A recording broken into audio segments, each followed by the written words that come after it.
it does not represent what our country really is. This is a country that is being invented. This is what some little woke snowflake, little split-ass mechanic producer bird wants our country to be like. Jim Davidson breaks silence on Sadiq Khan's latest controversial decision. You're not going to believe what just happened. Because while the country was distracted by the usual political headlines, transport delays, budget arguments, speeches that sounded like everything we've heard before, something else was brewing quietly in the background. And tonight, it finally erupted. Jim Davidson, who usually stays in his own lane these days, stepped forward and broke his silence on Sadiq Khan's latest controversial decision. And the way he did it. Sharp, direct, emotional, the kind of commentary that hits millions of people right where they've been feeling frustrated. This wasn't a polite statement. This wasn't a carefully packaged press release. This was Davidson saying, in the blunt style he's known for, "Enough is enough." And the reaction? Instant, loud, explosive. So, what exactly did he say, and why is everyone talking about it? Let's get into it. Earlier this week, Sadiq Khan unveiled another policy decision that immediately split the public. Supporters praised it as progressive, critics called it out of touch, and everyone else just seemed tired of decisions that land without warning, tired of not being heard, tired of feeling like London's problems keep stacking up with no real relief. And that's the pressure that set the stage for what Jim Davidson said next. In a new online video, barely 10 minutes long, Davidson addressed Khan's decision directly. But he didn't focus on statistics, or political jargon, or the usual talking points. He focused on people. He talked about what everyday Londoners have been whispering in private.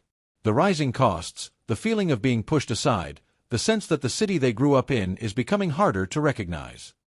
He didn't accuse Khan of anything. He didn't use inflammatory language. He simply expressed the frustration many feel, the frustration that decisions keep being made from the top down, without genuine understanding of how those decisions land on the ground. And that's what set social media on fire. Within minutes of Davidson posting the clip, comments came flooding in. One viewer wrote, "He said exactly what we've all been thinking, but nobody in power will admit." Another said, "I don't agree with everything Jim says, but this time, he nailed it." A journalist from a London-based outlet posted, "The reaction to this shows a deeper tension. People want transparency, clarity, and leadership they feel connected to." And maybe the most telling comment came from a long-time Labour voter who said, "I support Khan, but even I feel like decisions are happening too far away from our reality." That's when you realize, this wasn't really about Davidson. It wasn't even fully about Khan. This was about the public reaching a boiling point. Now, to give context, London has been facing wave after wave of political pressure. The debates around transport, safety, the cost of living, housing shortages, business stability, all of it has created a kind of silent exhaustion across the city. People are tired of feeling unheard. People are tired of policies landing without clear explanations. People want decisions that feel grounded in the experiences of real Londoners. Davidson's video tapped into that exhaustion with precision. Not because he revealed anything shocking.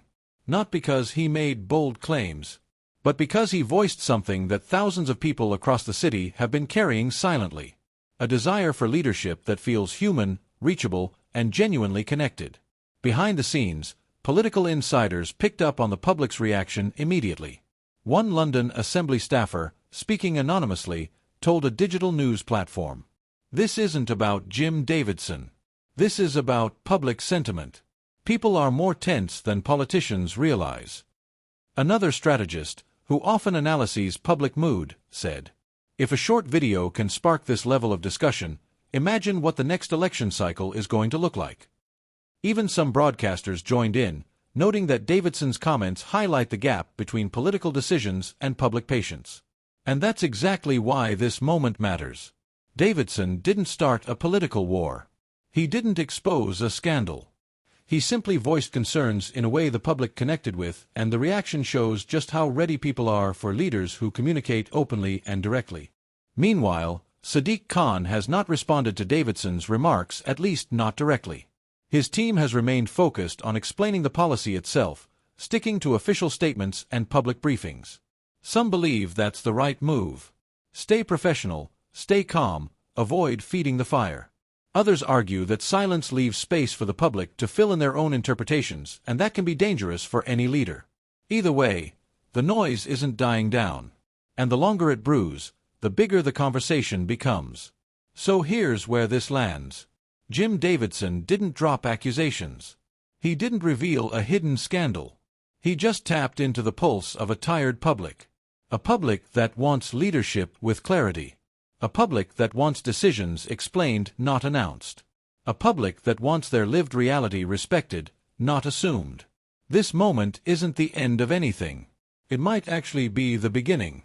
Because when a single video from a public figure can ignite this level of debate, when insiders start paying attention, when the public feels understood by someone outside politics, you know the political atmosphere is shifting. And the question that hangs in the air now is simple. If this is how people react today, what happens the next time a major decision drops? And how much deeper will the tension run before leaders start listening?